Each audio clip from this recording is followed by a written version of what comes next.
Well, good evening to all of you. Thank you very much for coming. I just wanted to give a little introduction to the whole topic, and I'll do this very quickly because we want to try to get to Dr. Rao and then to your questions for the last 25 minutes or so.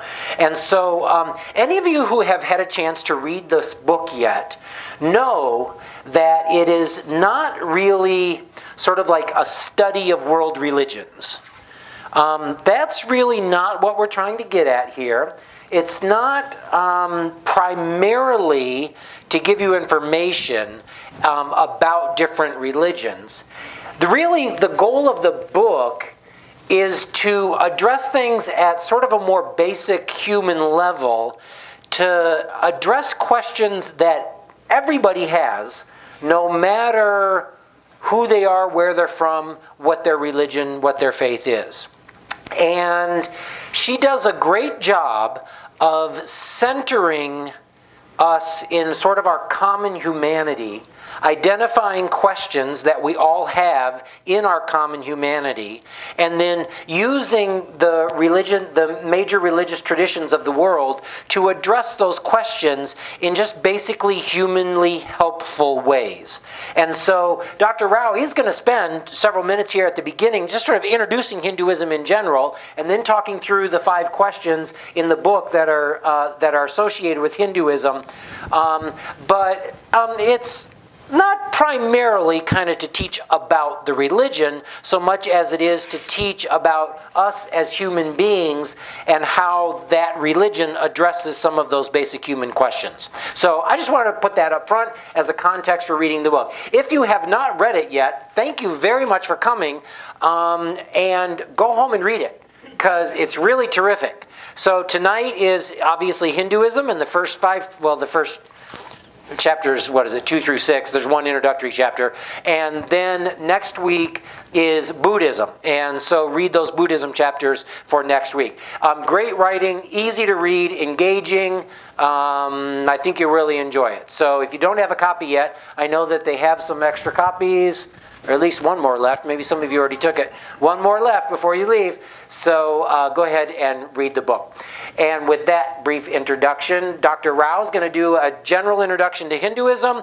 Then she's going to talk through the 5 questions. I'll interact with her a little bit during the addressing of those 5 questions.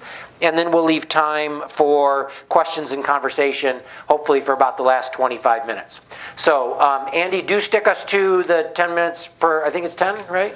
10 minutes for a question, so we can make sure we have time for conversation questions at the end. Dr. Rao, thank you very much.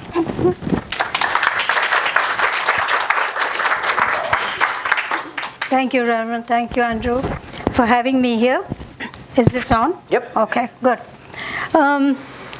It's truly a pleasure to be here and to be amongst all of you. The thirst for understanding the whole world and its ways should always be there, because when one is limited to one's own understanding of a narrow field, you never get the whole perspective. You miss out on so many things. So I've always enjoyed interfaith organizations. I've been part of it myself. And to me, this book came as a very pleasant surprise. I have really enjoyed reading. I've just only finished the Hinduism chapters, but certainly it's compelling me to go ahead and read more of the other religions as well. And I think Joan has done a wonderful job, as our Reverend said here. Now, Hinduism is quite different from most other religions. For one thing, it was an ancient, it has a very old beginning. So when it began, and the scriptures called the Vedas were written, the religion was known as Sanatana Dharma. That's the actual name of Hinduism. So Sanatana Dharma essentially meant eternal righteousness. Dharma being following the path of righteousness, and Sanatana means no ending. It's everlasting. So everlasting righteousness. It also used to be called Vaidika Dharma. It's still called that sometimes, and that's the religion of the Vedas. But it's been subject to a lot of more interpretations. From the end of the Vedas, you come into the Vedantas, the Upanishads, etc., and they bring in more thought into the religion itself. Now, this Sanatana Dharma is a very difficult way to say it, and it certainly has, I had these slides in Sanskrit, but clearly the script is not read by this computer, so that's fine. So when you come to the word Hinduism, how did this come about? It was only in the 1830, in that 19th century, when the British were trying to collect census in India. And they had to classify us as some people. Obviously, the Hindu name had come from across the Indus River, but the Persians, who are now called Iranians, they used to call us Hindus because we lived across the Indus River. And they took the word Hindus from that and they coined the word Hinduism. So this actually came more recently in the 19th century and is not our classical way of how we call our religion. But nevertheless, for our purpose today, Hinduism will do. Now, we would like to believe, everybody boasts about theirs being oldest and, they found algebra first, they, discovered zero first, etc., etc. But I don't want to debate on how old this was, but I can tell you that the Vedas, if you look into some description in the literature, they talk about anywhere from 5500 to 7000 BCE, before the Common Era. That's before Christ. So basically, if you look at that, and a lot of documentation was impossible. There were no books, there were no, people might have used rocks and things to write on some things, but clearly one couldn't write all of religion on these things. And so essentially, a lot of this religious belief and understanding was passed on by word of mouth. So we have we really preserved that essence of the flavor of it from its original conception? One can argue about that, but it is considered to be very old. If you look at today's statistics, this is an older slide from 2005, but today's statistics show Hindus are 1 billion strong in the world's population, and it is continuing to grow. There are some other religions where numbers are falling, but certainly Hindu religion is still continuing to increase. Population growth is still there, pretty fast in India. And you can say that despite all the conversions and evangelists and everyone else who has come, it has still thrived.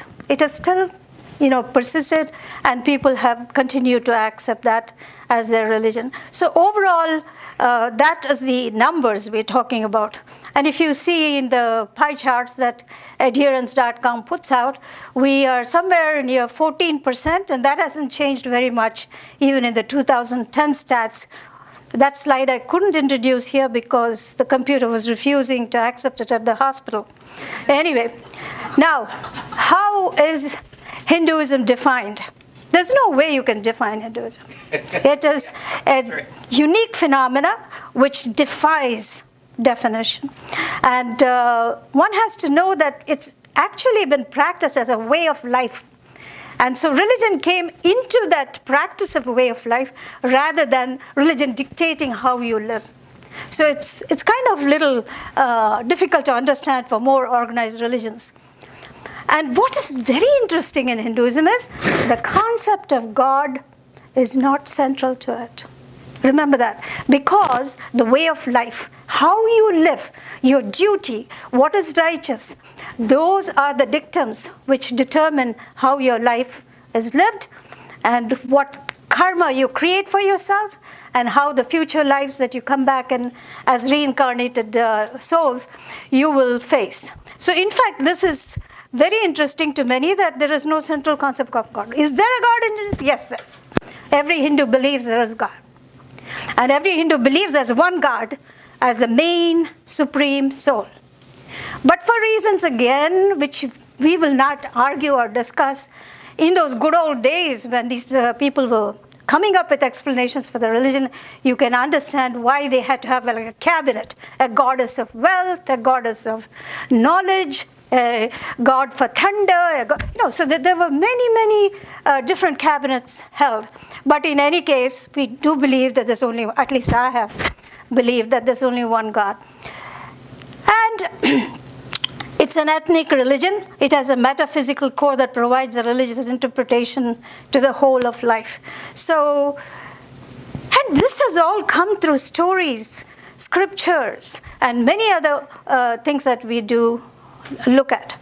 Now, the other thing is, again, it's not a system of theology. There is no doctorate course in Hinduism if you have to go and study one like that. So it's not a system of theology. Also, there are no dogmatic affirmations regarding the nature of God. That is why for Hindus, it is so easy to accept and tolerate all religions.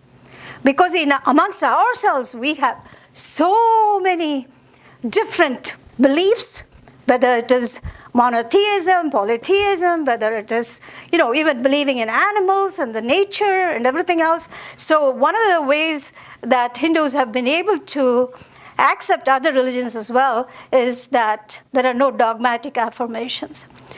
Hindus worship many gods, though they may actually believe in one God. We talked about that. Now, another aspect is it does not venerate any particular person. We don't have a single prophet, a single individual who transformed the whole scene and caused us to become more, duty conscious or dharma conscious. So it is not really saying he or she is the founder of Hinduism. We have so many scriptures, the Ramayana, the Mahabharata, the Shrutis, the Smritis, so many different kinds of scriptures. The Vedas are, of course, there.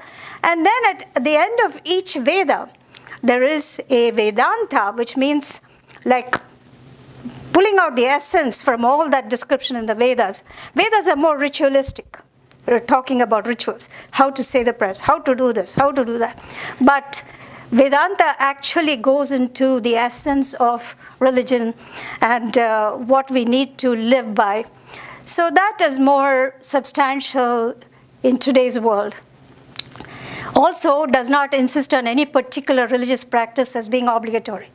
If I don't ever go to the temple, it does not mean I'm a bad Hindu.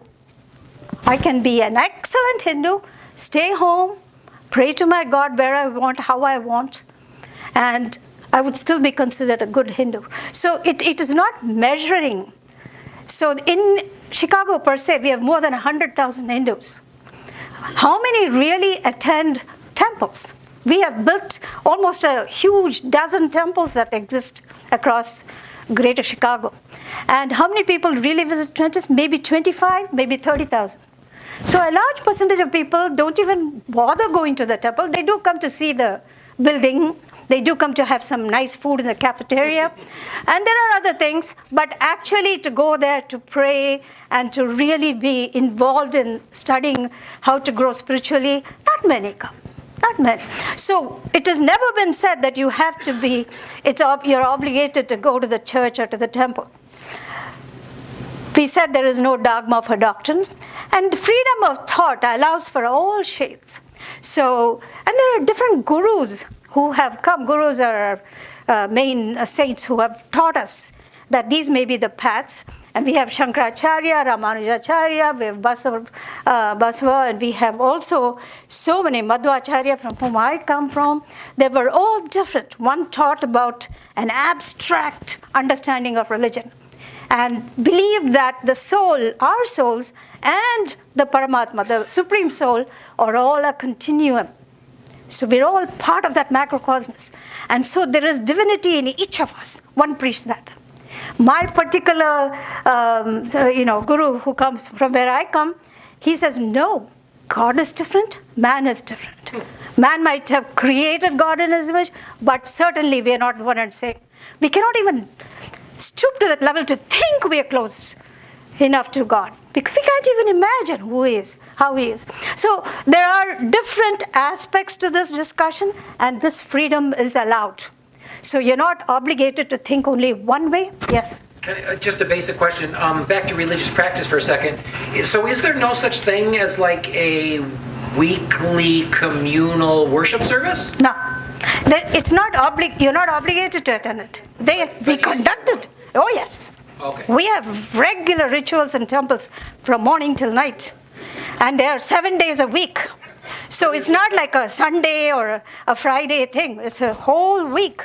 All the time we have rituals going on. And is that something that somebody is leading and people are participating in? Yes. Or is that individuals come to the temple No. and do their own thing? No. There are priests. We have at least 12 priests now in the Hindu Temple of Greater Chicago. We have 2 major temples there, and so between the 2, we have 6 and 6.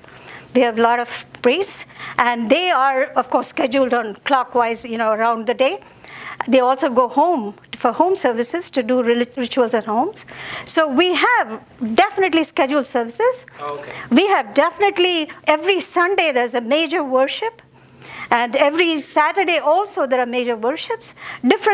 And since we have so many deities, there are different days for different worships. Okay. So there's a lot of different possibilities. And there's a group. We have like 300, 400 people who come to worship the goddess Shakti, Durga.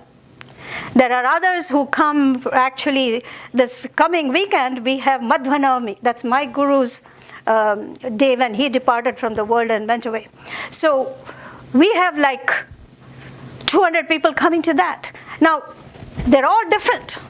But in essence, we all identify ourselves as Hindus. Okay. Like, there's so many different churches. Sure. And yet we all, do that as Christians. Right. So Thank you. there is such a feeling.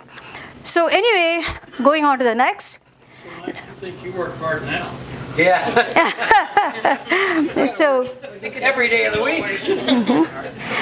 and then we also have Vasudhaiva Kutumbakam. Now, Vasudha is Mother Earth. Kutumba is a family. So the entire world is one big family, is what is taught. So humanity as a whole, we are not considering them very different. So this is a very prominent saying in Hinduism. We also, all the Sanskrit has gone into weird script here. Don't worry about that. Ekam sat vipra bahudha vadanti. That means truth is one. The wise call it by different names. I think most of you understand this. God has presented himself or herself in this world to various locations in different ways to lead all of us towards righteousness, towards a path that would be ideal, that would be good for the world and good for ourselves. So the fact that we do believe this particular saying, again, we're more accepting of all religions and understanding. Now, here's a picture I have drawn. This is my artwork, so I'm very proud of it. Here's a mountain, and look at this mountain. Imagine yourself right here at this base. When you're standing at the base of a mountain, you're not able to see the top very well, not understand who's there, how many have come up there. You're not going to be able to see that. The only road you see is yours. So you think, I'm going to go up this mountain to this road. So people who have not climbed spiritually think theirs is the only way. But when you really broaden your mind and outlook, as Joan does in this book, we see that the higher you go, you see the different paths coming to the top of the mountain, and you learn that there are different paths, and all of them have the same goal: reach and understand our Creator, and find salvation, if there is such a word, and see how we can better ourselves and for our community, etc. So all of that is important in Hinduism. Rebirth, reincarnation, we believe in that. In many, many ways in the Bhagavad Gita, in the Vedas, everywhere we see that the soul is immortal. It's an everlasting soul. It's hard to believe this because we can only imagine so far. We don't know what's going to happen to us after death. So we'll all be skeptical about this. But what it says there is, and Krishna has said this in Bhagavad Gita also to Arjuna, and so basically immortality of the soul and its potential divinity has been discussed.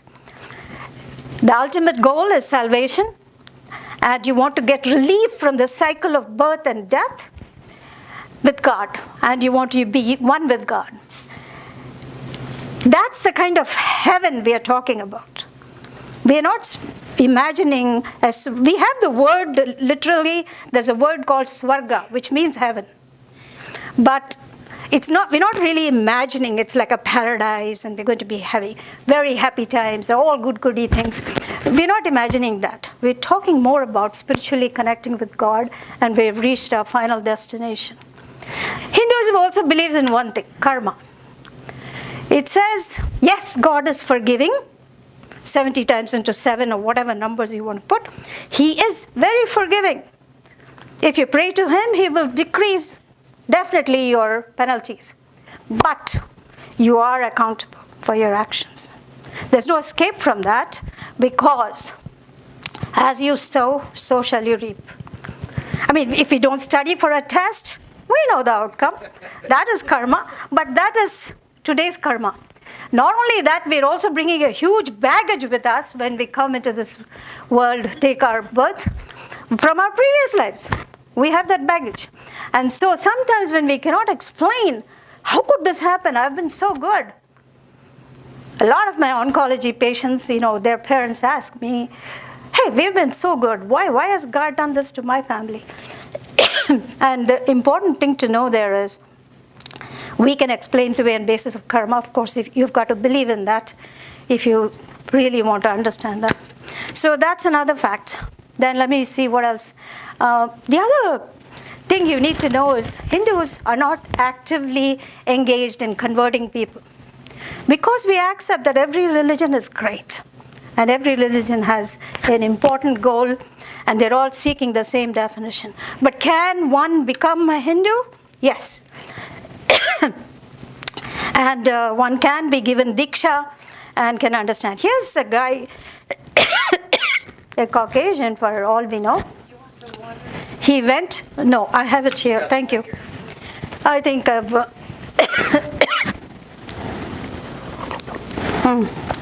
thank you. So, he essentially went to Sri Lanka, near India. There also Hinduism is practiced. And he went there at the age of 21. Why? He wasn't planning on becoming a Hindu, but he went to learn dancing. He was very keen on learning dancing. And when he went to learn that, he became so involved that he turned to be a Shivaya Subramanya Swami. He's no more. And he has established a huge monastery in Hawaii. That's where he founded his whole thing. And there's a huge Shiva temple there. So people have, okay, now I'll stop here because this is 104 slides. We're not going to do that. Okay, so let's stop there and you can take me off from that and we can proceed with your, any questions so far? Looks like there are none. So, I would just say that, just to emphasize her point about you can't define what Hinduism is, because when you think about it, it's like trying to encapsulate. I mean, she just did a great job of summarizing some of the basics. A little bit higher, I think, Penny. Ba ba ba ba ba ba ba. So she did a great job of summarizing some of the basics. But trying to describe Hinduism is trying to describe the entirety of Indian culture for the last 5,000 years. I mean, that's really what it's all about. And so just it would be hard enough for me to try to give a 15-minute summary of Christianity. And that's only 2,000 years based, and then coming out of the Jewish history before that. But even that's not as big as 5,000 years of Indian history. And so, that is, of course, just a very basic introduction. Okay, so the 5 questions from the book are, in case you haven't had a chance to read it yet, and I know several of you hadn't. So what she tries to do in the book is address some basic realities of human life. The first question is, why does my life feel so hectic? Does anybody ever wondered that? Life is hectic. Why is that? So, Dr. Rao, why does my life feel so hectic? you very well know why, but I think all of us do. But it's nice the way Joan addresses it in this book is interesting. First of all, she goes on to say that in today's life, there's a lot of immediacy, a lot of instantaneous gratification needed. Everything has to happen, boom, boom, boom. And I see that in my 10-year-old granddaughter, who always expects everything to be right as quickly as she wants it. It is sad that we have come to such a stage. But, even children, when they're watching cartoons, there have to be interruptions with ads and things on the TV. So distractions, all kinds of interruptions, the rapidity with which things are happening, the clutter that we create around us. All of this she addresses very well in this question of why we have become so hectic. She gives an interesting example. She talks about how several centuries ago, if one missed a stagecoach, you had to sit there and wait for the next stagecoach, which would come either the next day, or she actually exaggerates it to 6 months. So that's when she says the next stagecoach would come. Compared to that kind of patience and time, understanding of time, today, if you're going through a revolving door, she says, you're upset if somebody has just let you miss one section of it. And that is so true, because I have felt that, and I do think that we often forget in our daily life that the calm that we can get through reflection of everything around us is so much more important than this mirage that you can create with instantaneous needs. So that is very well described by her in beautiful language. She also talks about knee-jerk responses. She talks about our immediate need that we want this and that, and where we are not exercising a little bit of restraint to reflect and then to respond. We're more like animalish behavior, and we are expected to. Yeah, that's true. We like to imagine God in a very calm way. We don't want to think he's in a whirlwind, but don't you think of when he's really managing so many of us and looking at this chaos that we have created in this world?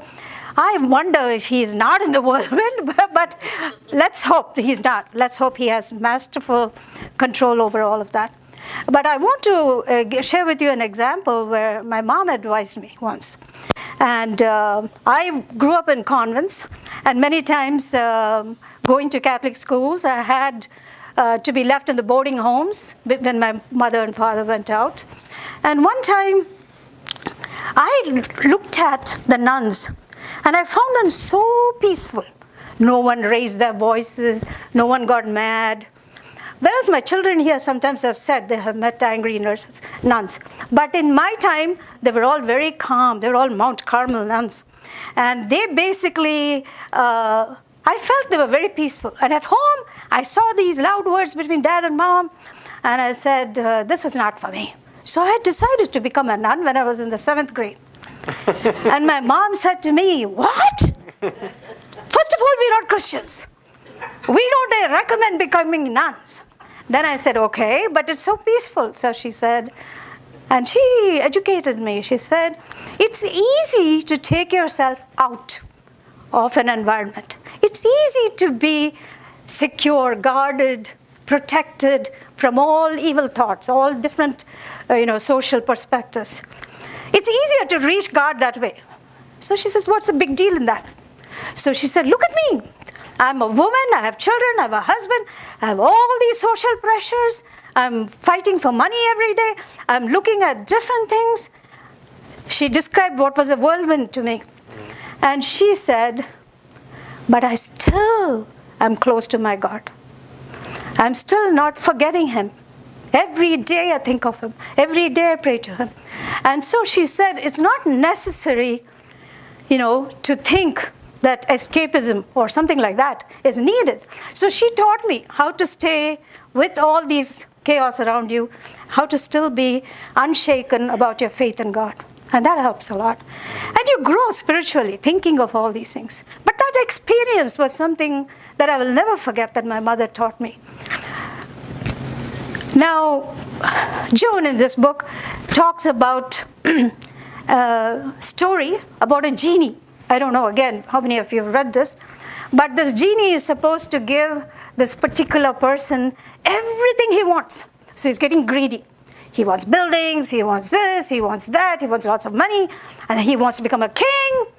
And then he's getting all these things the genie is continuously giving him. But there's one condition, that if he stops asking, then the genie will destroy everything she has given, or he has given. So basically, I always thought genie was a female, but it is a male also. So in Joan's words... I dream of genie, right? Yeah. So the understanding there that she describes in the story is that how does this fellow then manage this genie? So he asks this genie to take him to the Himalayas or to see some great scholar or, some very good philosopher. When she takes him there, he says, this person is behind me, and I want to stop. I want to stop this person from, otherwise everything she has given me so far, he has given me so far, will all go to waste. So please help me. So he says, what is the problem? I have to give him orders otherwise for the next thing, otherwise everything is going to get destroyed. So he says, fine.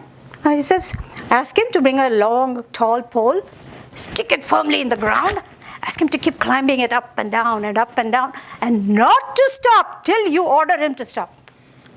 And so then that genie's business is taken care of. So he's free. So essentially, the hectic thing she's talking about, how we choose for ourselves and how we choose for others, she addresses all that. Then there is a saying in Sanskrit which basically says, Vipatti kale viparita buddhi, which means in times of stress, we are, typically deemed to do the wrong thing. We don't make the right decisions. So you have to be calm, balanced. So that is another issue. Mm-hmm. Now, dealing with life and its hectic things, we have different things in Hinduism. We're talking about meditation, yoga, taking a nice long walk, sitting down, self-contemplation, reading, Surya Namaskar, either sun, that is prayer to the sun. All of those kinds of things have been described. So you can always make your life very smooth. Now, I have a shortcut. I want to believe in God. I want to be thankful for everything during the day, but I don't have time to stay and say, oh God, thank you for this. Oh God, thank you for this. Oh God, thank you. I don't, but I do feel thankful. I feel grateful. So I have a shortcut. Every morning when I rise, I tell him, everything I do today is for you. Don't expect me to, from minute to minute, to be thinking. So I've given all of that to you. And then during the day, you can do nothing but your best because you have offered it to God. So I think there are shortcuts, even if we have a hectic life. We'll stop that. Okay, great. Next question. Great.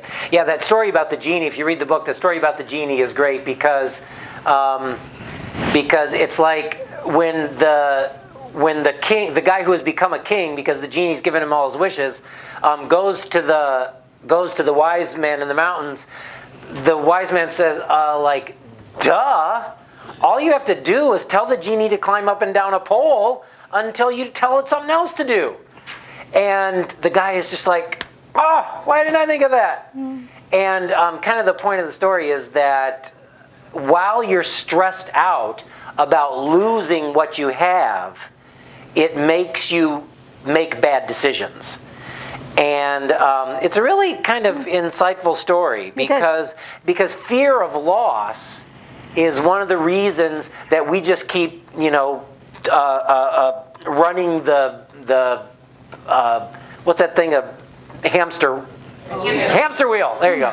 That's why we keep running the hamster wheel, is like fear of loss. And that's exactly what happened to that king in that story. He was like, fear of losing what he had already got, what he already had, was causing him anxiety and therefore to have really silly decision making. So anyway, it's just an interesting story. I thought it was very interesting. So why does the thought of getting older bother me? Oh, it bothers all of us. It should not. If we know how to grow old gracefully, we should not be worried about it, honestly. Because death is only another phase of the soul's progress and process. So if you look at it in this book, Joan talks about Eddie and Helen, and she gives example of their lives, and then she shows that age is an attitude of the mind. It's not the chronological age that we live that's important. And she talks about these people who actually have a lot of memories of childhood, of this and that, how they share it with their younger folks and all of that. There's a lot of insight to be gained from that. And then there's the question, why should there be destruction at all? Why should the person get old at all? And there is a story from the Upanishads about a goddess whose name is Kali. Kali is supposed to be the goddess of destruction. She takes care of evening out the world. So in fact, in this story, she basically gets a complaint from earthly beings who are saying that the green, the lush, the forests, everything is growing so wildly that even the sun cannot come down through the branches. And so it's becoming suffocating to them that there is so much growth. And they want this growth to stop. And at that time, she sends parcels of gifts to everybody, and they contain decay, dust, rust, all the things that happen to make things be recycled again. And so we do need to understand that balance is important, and that we need to make space and move out so that others can come. That's called recycling of nature. And we have to be accepting of that. And, I want to describe my personal experience here. In July of last year, I had severe back pain. And when the MRI got done of my back, every alternate word was degenerative. Degenerative this, degenerative this, degenerative that. There was so much degenerative in that. And I was like, I'm a physician. Yes, I'm over 70. But should I have this much degeneration? And it was not easy to accept it. The pain was worse, so I could forget the degeneration part. But the thing was that in October, I had laminectomies, and then the pain went away. And then I had to regain my strength, and I'm back at work. So one of the things I've learned is that one has to accept how the body functions. Our minds and our intellect could be at one level, and the body could be at another level. And we have to be thankful for those of us who have good health. It's very, very important to think about how this body can still continue to serve. So there is an impermanence. We understand this. None can escape from this. And this is because we have to be in harmony with nature. And everything in this book she talks about is like going to sleep. If you go to sleep every night with the faith that you will wake up next morning, it's like that even death is a phase. And we believe in reincarnation, Hindus do. So this is another stage that we talk about. In Hinduism, we believe the soul is immortal.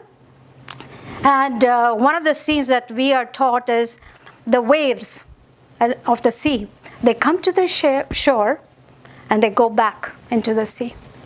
So nothing is lost. The water is still there. So one of the things we are taught is to be accepting of that the waves, the way they come and go, and because the eternal consciousness will still be there. In the Bhagavad Gita, which is one of our major scriptures, Lord Krishna is consoling Arjuna, who is totally distraught, seeing all his relatives ahead of him in front of his uncles, grandfathers, and all of them actually facing them, confronting them in battle. And on the battlefield, right in the middle of it, those days when there was chivalrous, people waited. People didn't go and shoot while others were still talking. So when Krishna was giving all this preaching to Arjuna, everybody waited. And Krishna has said that you're grieving for those whom you should grieve not. There's nothing to grieve here. And he tells these words, na jayate na mriyate va kadachan. So he says the soul is everlasting. It's an undying soul. So ajo nityam sasvatam yam purane. So he basically says, this is the truth. So don't worry about this. And so we're taught, we all have heard this, like leaving this body is like removing our clothes and coming back with new clothes on. So for the soul, it is a rebirth like that. And the soul is never slain, even though the body is slain. So that's important to understand. And once you understand that, getting older does not bother us as much. Again, these are all philosophical explanations. Each one of us will take from it only what we can and what we will. And so one of the things that I feel that all these philosophers who have given all these explanations have done so well.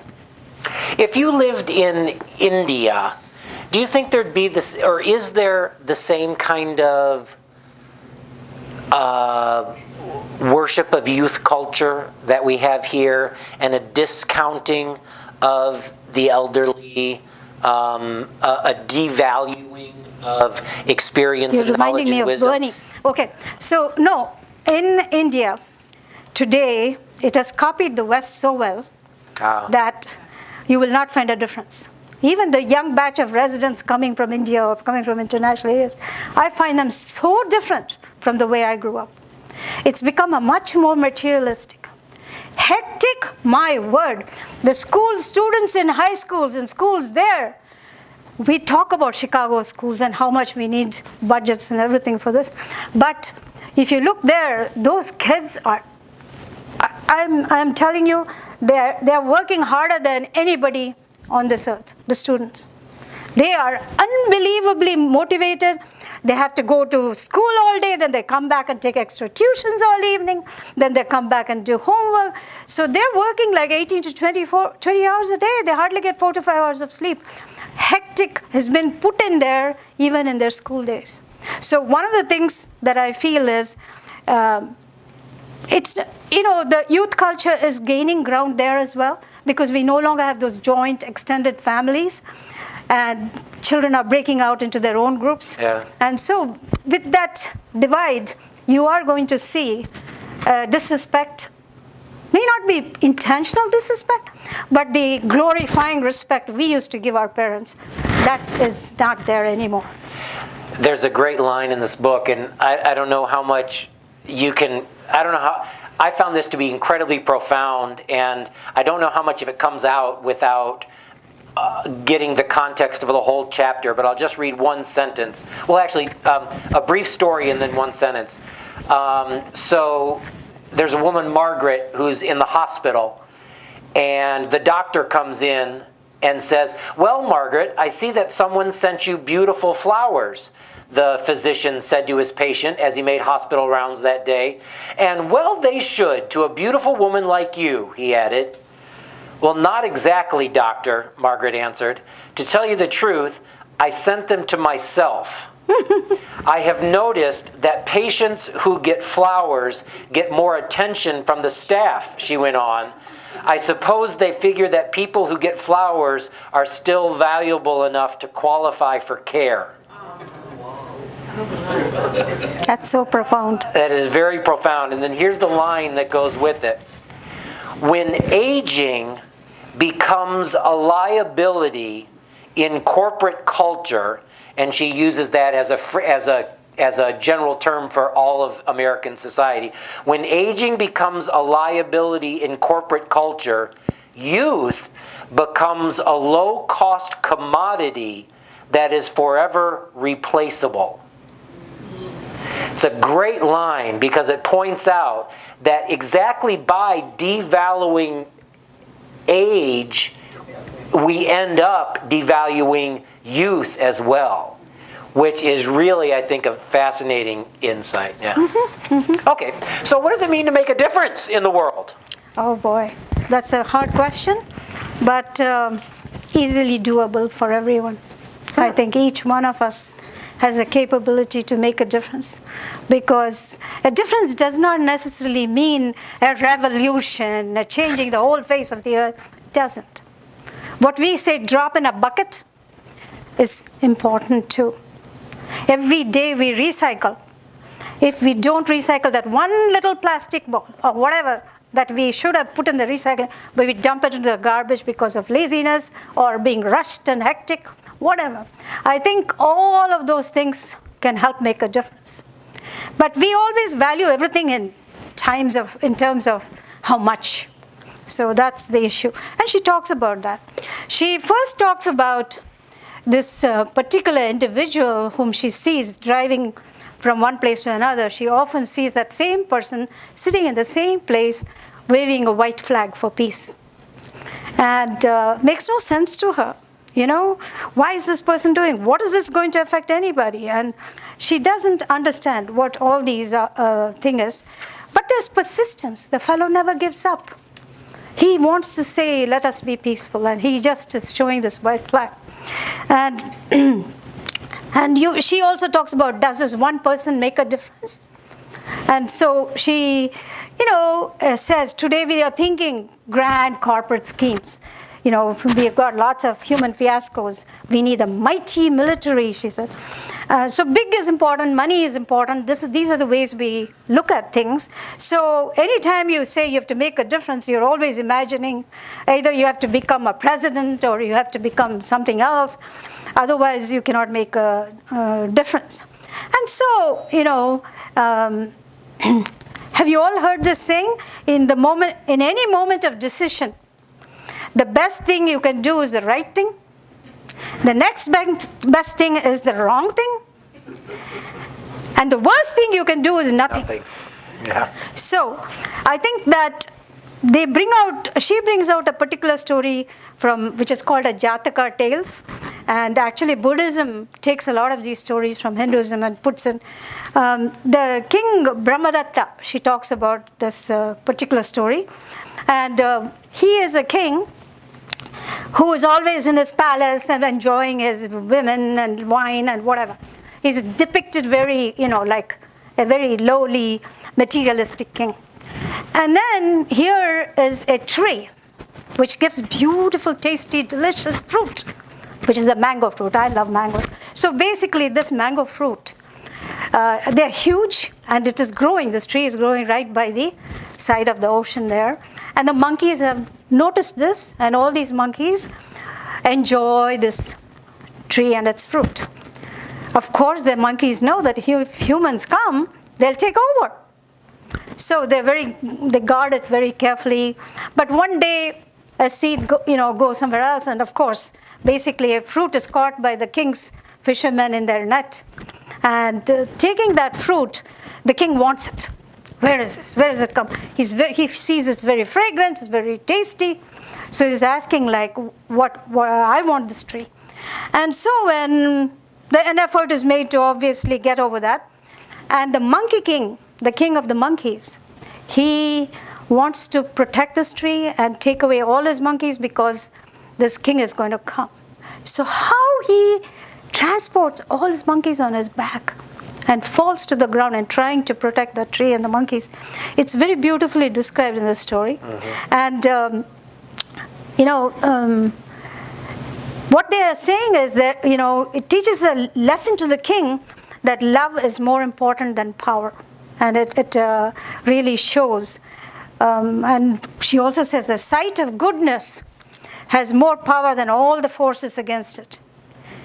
Many times we are thinking this would be a good thing to do, but then either the society doesn't stand by it, or your family doesn't stand by it, or whatever it is, but you think it's a very good thing to do. And how you can make yourself firm enough to get there and do and make a difference would be important. And I think we've all heard of Robert Bruce, King of Scots, how in a cave, when he is defeated by the English and he's in a cave all down, depressed, he has to pick up his whole energy to move up. And he sees the spider. Everyone has heard of the spider story and how it crawls up again and again and again till it makes its final destination. So persistence is very important. She points that out. And in application in our daily lives. There are also in Hinduism, we believe gratitude and appreciation are very important to make a difference. Let's look at having a positive attitude. That's very important to make a difference. Because you can say you can complain about God having put thorns inside a rose stem. Or you can say how great God is. He has put roses even amongst thorns. You can look at it from either perspective. So how you feel like a glass is half full or half empty, whatever, those are the kinds of things that appreciation has to improve. And there's another Hinduism story in our Upanishads which talks about two disciples have gone to their guru and they both want to achieve salvation. So one guy is told by the guru, you will reach salvation in 20 lives because you have to be born again and again, and then you will achieve your final moksha. So he says, you will have to take 20 lives. So the guy says, I have to come back 20 more times to get this? The other guy asks the same question, and the guru says, you will need to come back as many lives as there are leaves in this big banyan tree. That's multifold, what the other guy had. But this guy starts dancing. Why? Because he jumps with joy that there is a salvation. That he sees someday, somewhere, there will be an end. And so I think we have to draw hope, appreciation, positivity, everything, and of course persistence and, those kind of things also will certainly help. So when you talk about making a difference, this story about the king, about the Monkey King, he basically saves his troop of monkeys by giving himself, letting them crawl over his back to get across the river to be safe from the human king who's coming to attack them. So he gives himself for the sake of the many. Clearly a selfless act. So given karma and reincarnation, how do you ever get away from the dilemma of everything kind of ultimately being self-interest? In other words, that Monkey King could well have been doing that because he knew in his next life he was going to be reincarnated into, I don't know, whatever, something higher up the scale. How do you ever get away from that self-interest? Well, the ultimate goal is salvation, that you want to be one with God. And towards that step, every escalation that you can make is great. And for those who believe that by making the difference the way they did, that they are climbing to higher and higher levels spiritually, if they are doing that, whether they break their back or not is of least concern to them. They want to do better. Okay, so because in the end, the goal can't be self-interest because it's, in a sense, losing of self in the ultimate. Okay, I see. Yeah. The only interest, which I would say is self-interest, is to be one with God. That is the self-interest. Yeah. So if you have your goal of really getting to that supreme soul and being able to communicate with him or her, whoever that is, you want to consistently, persistently keep on improving yourself and helping to make the whole people, world, community, everything around you better. That certainly enriches life as a whole, and it makes a difference for the world if everybody tries that. So let me ask a sort of similar related question. You, as a pediatric oncologist, have done tremendous, incredible things. Saved children's lives, been with families in the midst of crisis, in the midst of grief, et cetera, et cetera, et cetera. Done a whole bunch of wonderful things. As a silly Westerner who doesn't really understand these things, it sounds to me like that builds up a lot of karma. That sort of like allows you to be reincarnated in the next life as something better than whatever, better than a pediatric oncologist. I don't know what that would be.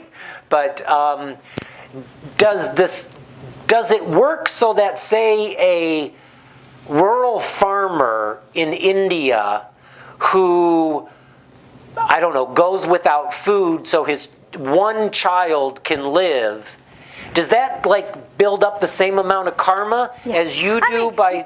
Yeah, I don't think there's a measure. Okay. I don't think there's a measure. I think given what you have been given, how much you can do for the world, It's proportional to that. Oh, You okay, cannot say okay. a king has to give 2 gold sovereigns and I have to give $200,000. That would equate. We cannot do that. I think if I give till it hurts and you give till it hurts, then we are equal. Got it. Okay. Thank you. So you have to understand that what we can, in making a difference for the world, I think that each one has to do wherever they can go.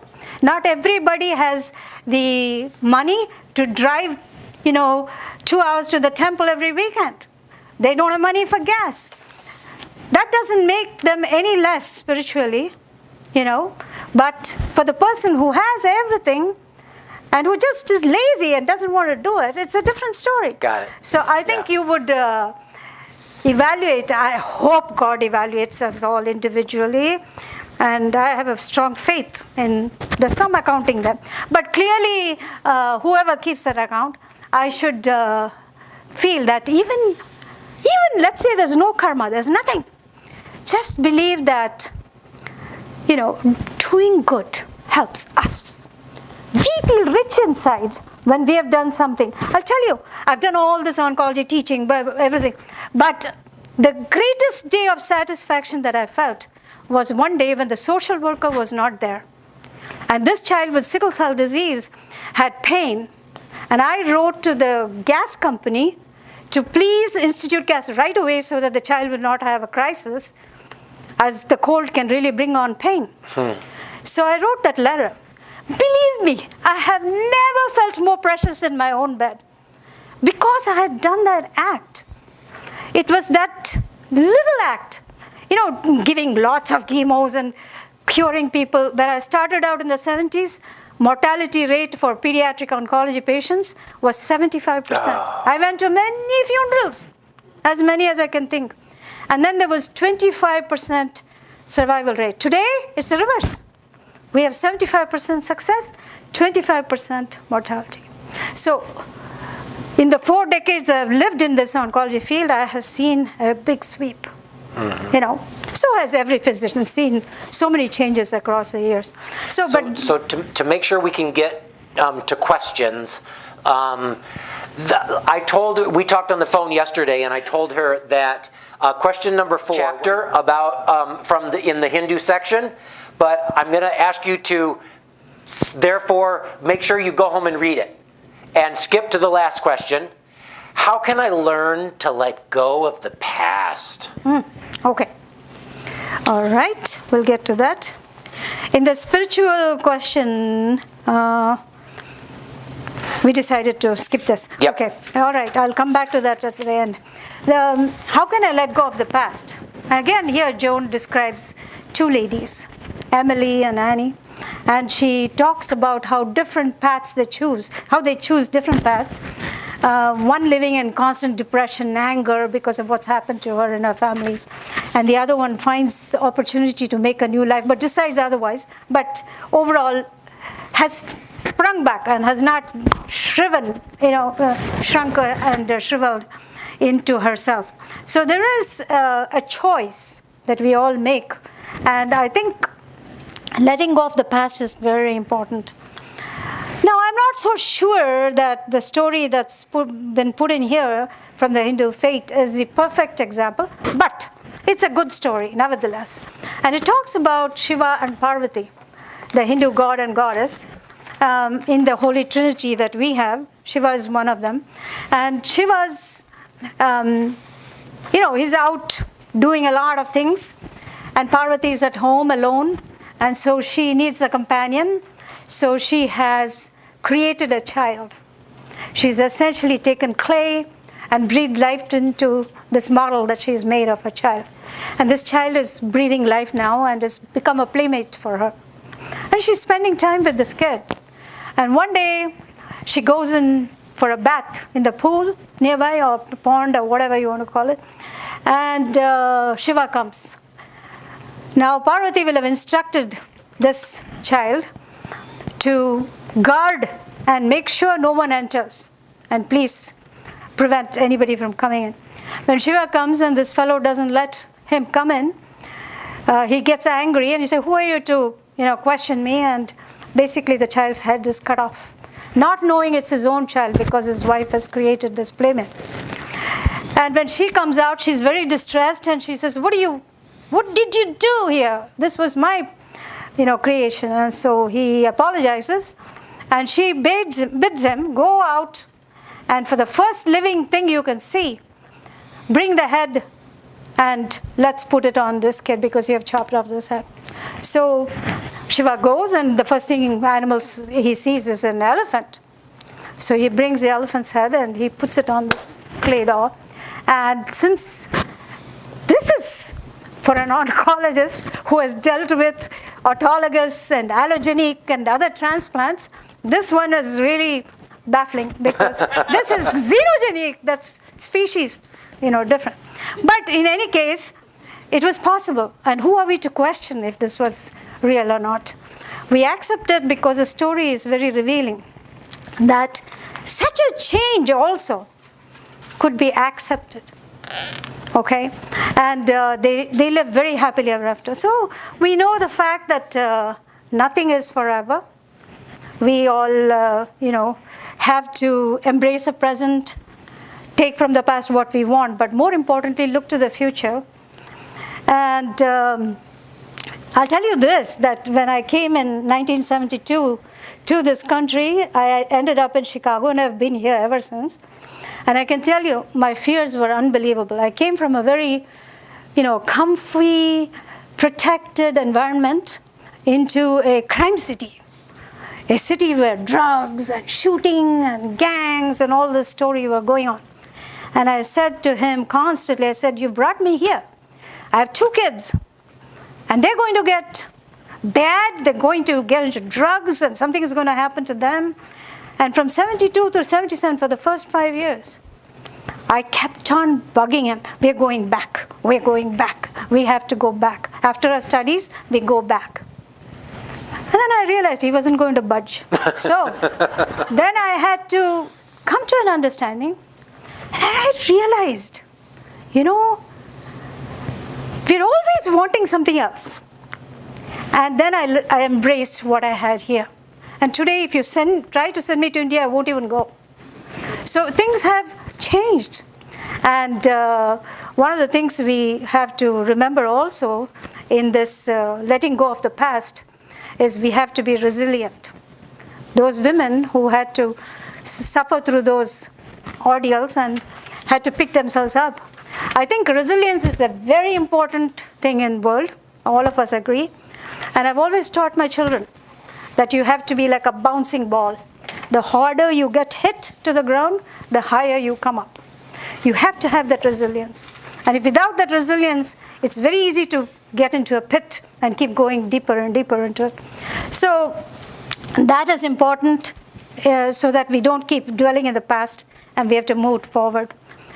Another thing that I would really like to end here and say is a saying that, which is very much in Hindu philosophy, but also you might have heard of it in this Western culture as well. What is happiness? What is happiness? In fact, all of us live for happiness. And what happiness is, this phrase, this particular saying says it very well. Happiness is not getting what you want. It is wanting what you get. So, when I had an arranged marriage, it was never done with dating and love and all those things. I learned to love the man I married. So when you have so many, 10, 15 people to choose from and you're dating, and you still end up making a bad choice, that's a very different issue. Yeah. So, but in happiness, what is best is to embrace what you get. And even for love marriages, it's not different. Whatever you get, you have to be happy. Happiness is within you. You can't keep going on searching for it somewhere else. So that is something also which will let you let go of the past. Otherwise we'll be sitting and crying for many things that we can never have. Okay? You want to have questions? Yes, go ahead. Fantastic. Yes. Oh, I want to also say that despite all the chaos, despite all of humanity's issues today, I mean, we can't seem to find total peace, whether we turn the TV on or whether we watch a movie. Everything has violence, everything has issues. So one of the things that still gives me a lot of hope is a big saying that hangs in one of the newborn nurseries. And it says, every newborn who comes into the world brings with it the message that God still has faith in mankind. Isn't that nice? So we need to also feel that our Creator still has faith in us and that we can do better than what we are always doing. Thank you. Thank you.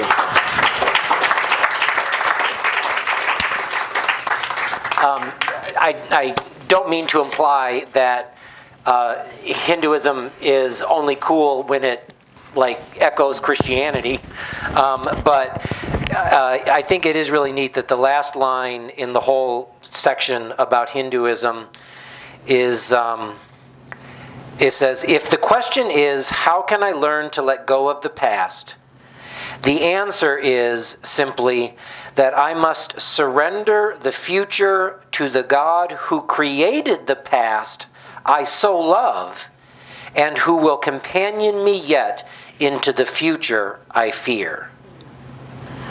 It's a really wonderful line, and it is certainly the wisdom of the world that we share in the Christian faith and in Hinduism. So stay right there. You don't get to go anywhere yet, because I'm sure people have questions and reflections and such things. So have at it. So if, Yes. if you have a question,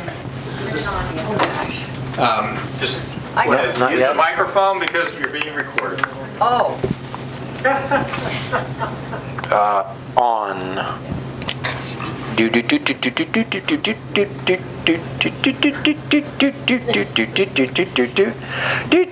Maybe over on the left, Benny. Over on the left, number 4. Okay, well, we'll go like this. I have a question. A group of us through AAUW visited the temple down in Lamont, and the man who spoke to us was really wonderful. This is the way he explained things to us. He said that in the Hindu religion there are many, many, many, many gods. I mean, it was something like thousands. And he said each god is a particular thing, a god of wealth, a god of health, a god of education. And when you prayed to the individual god. But then there was a supreme being. You didn't pray to that god for health or wealth. You just praised that God and thanked that God. And I wondered, you said something about praying to God, and I didn't know whether you were thinking of the supreme being or a particular God. Or maybe I didn't get what he said straight. I'm not sure. No, he did say correctly in some ways, but it all is dependent on how you relate to religion, okay? I also respect and pray to all these goddesses, but not necessarily the way some people do. If they want money, they will go and pray to one particular goddess. I don't do all this because I'm not interested in that kind of distributing my time and effort between so many. I only pray to one God.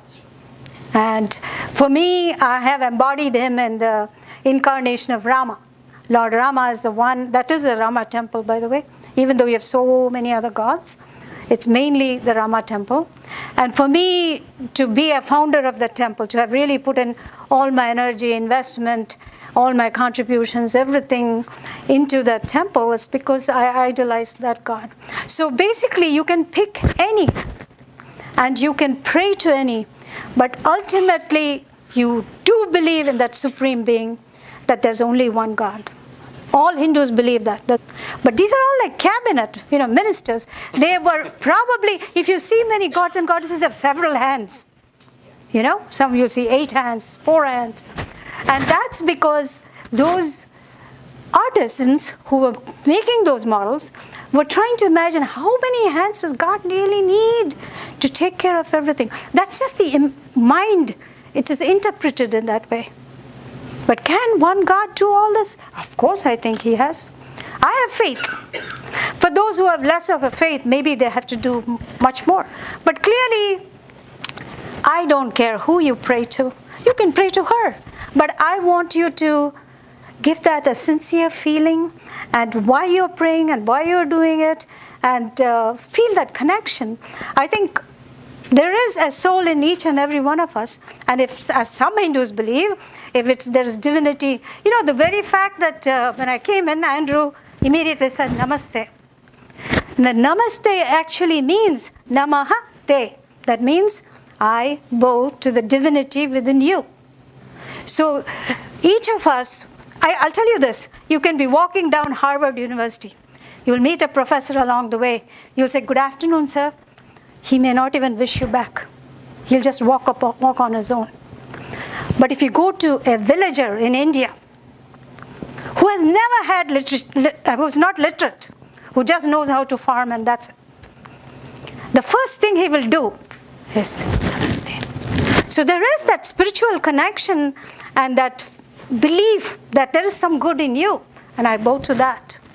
So I do think that, honestly, prayer and whom you idolize, and that has much less of a meaning than the fact that you are able to surrender yourself to a higher authority.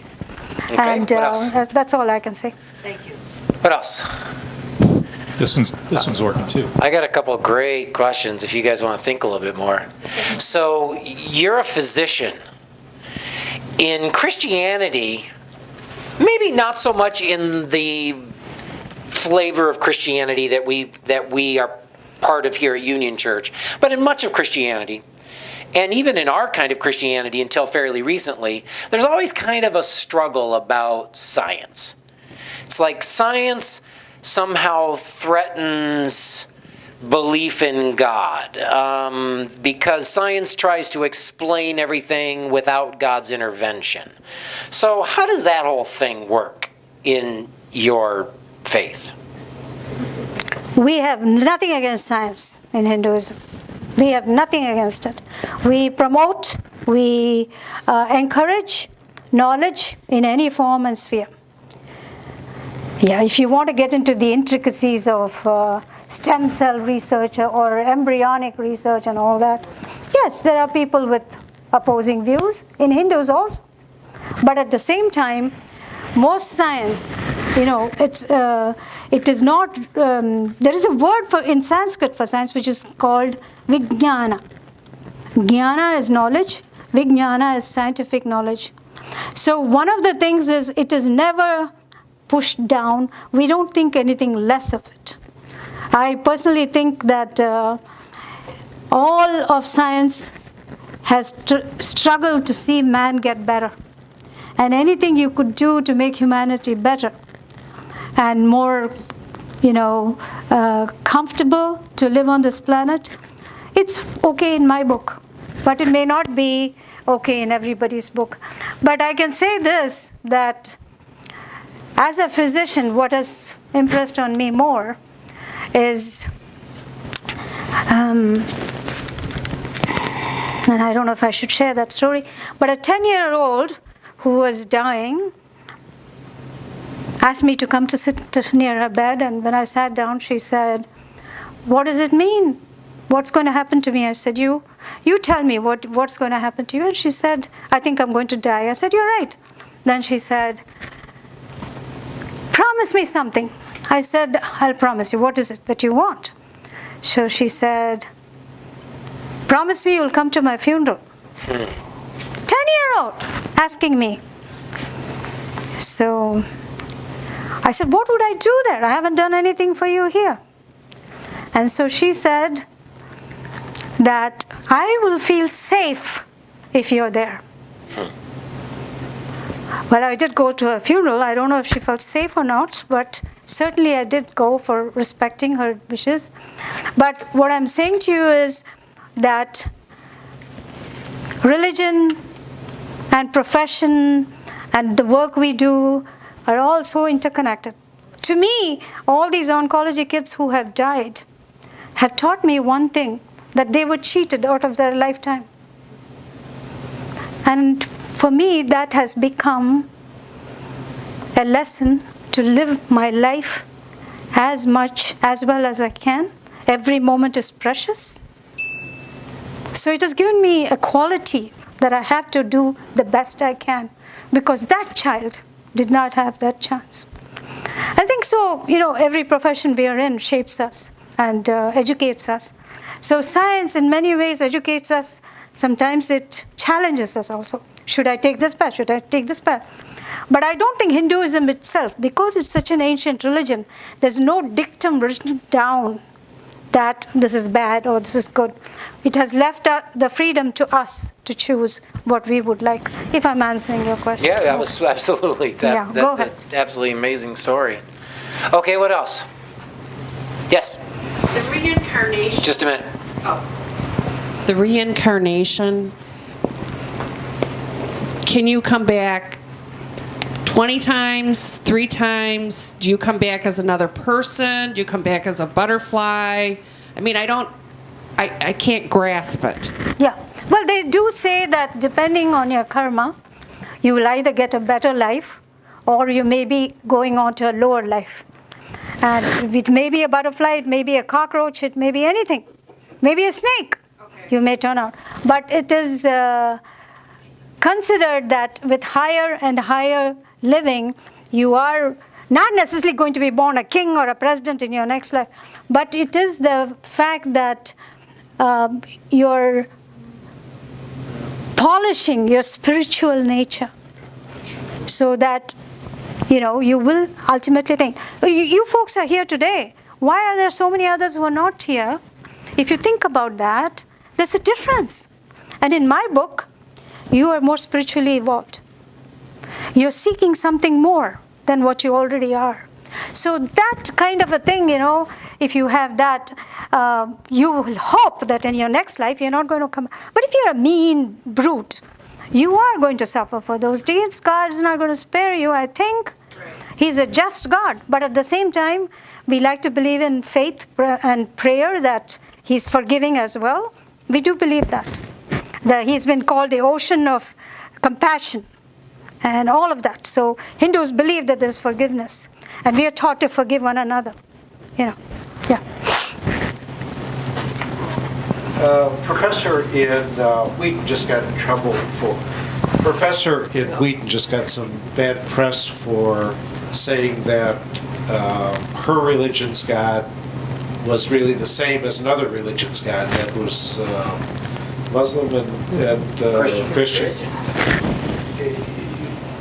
What do I think of that? The same as our God? Or? No. I have absolutely no belief in saying that God is different for different people. I think all God is one, the Creator. Every one of us has 2 eyes and a nose, and So I don't think if there were so many different gods, we would all have had different habitats and how we would be formed. So I believe it's the same Creator. But God has appeared in different parts of the world, in different communities, to give His message in different ways. I can believe that. And I'll tell you this, I live Christianity because I was raised in convents. I was always with, various nuns and everything else, and I have so many prayers. They come to me as automatically as I say my own Hindu prayers. So I can see 2 religions side by side in my heart. Some people can see all religions like Joan does. She looks at everything to see how much they're similar and what we could learn from one another.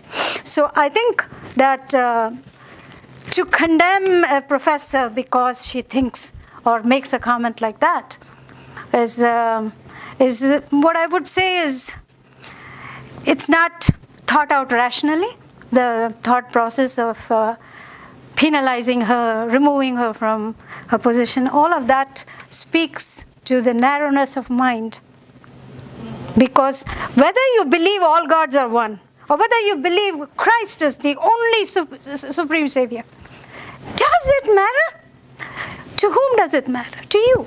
So believe in what you will, but keep getting better. That's all I'm saying. I don't think the God you pray to, or every religion has extremism. No religion is free from that. There are extremists everywhere. There are bad people everywhere. There are good people everywhere.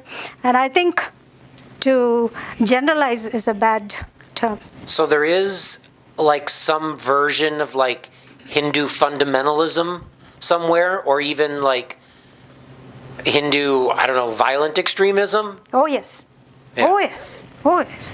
There are violent extremists in Hinduism. In the name of, not just like in the name of India or independence or something, but actually in the name of Hinduism. Oh, yes, in Hinduism. Yes. And then the country has still so many people in its population that think Muslims don't belong there.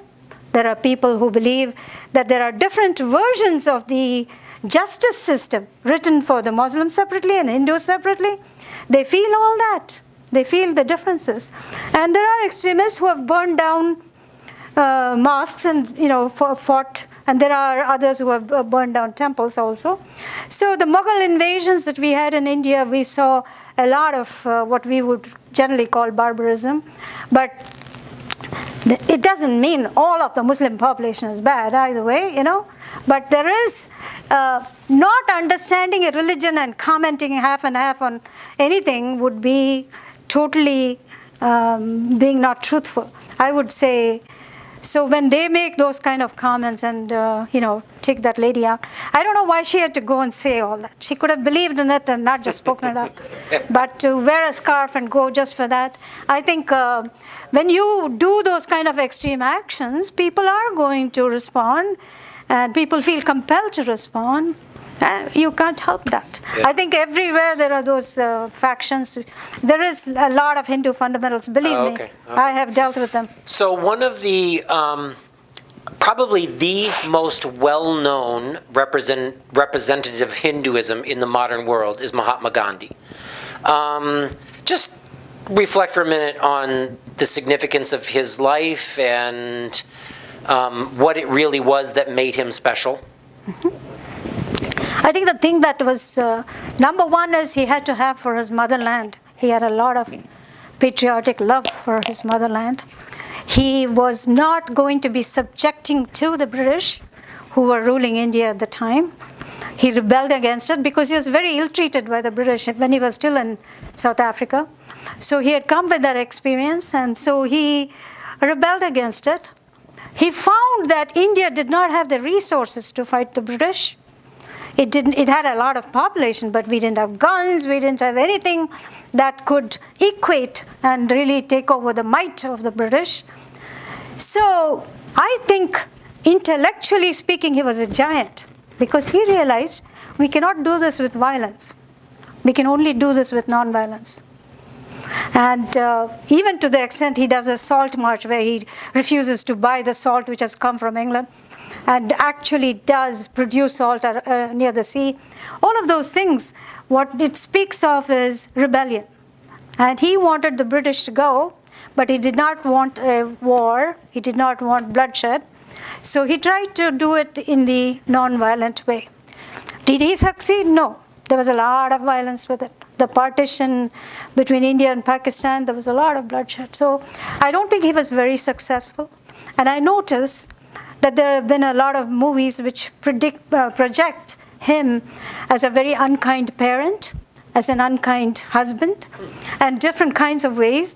So when you're doing things so passionately for some cause, you can ignore your family, you can neglect them, you can be abusive to them. So those kind of things can happen. So he was not a perfect human being. But what he did for India was great. Martin Luther King followed many of his teachings. So I think he was Mahatma actually means a greater soul. Atma is soul. And Mahatma means a great soul who has crossed this land. And so I think his place in history will forever remain, and he was great for India. He was a thorn in the side of the British, but he was persistent. How many times he went to jail? Did he give up? No. See, persistence helps to make a difference.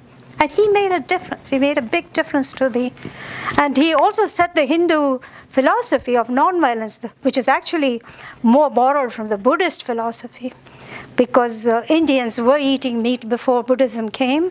Indians were, fighting and all of that before Buddhism came. But Buddhism did bring a lot of calming to the Hindu society. So I think that we have borrowed, we have taken from everything, and as we need to do, we have to take from everywhere what we can get. Yeah, I'll stop. Thank you very much. You're welcome. Really appreciate it. Thank you.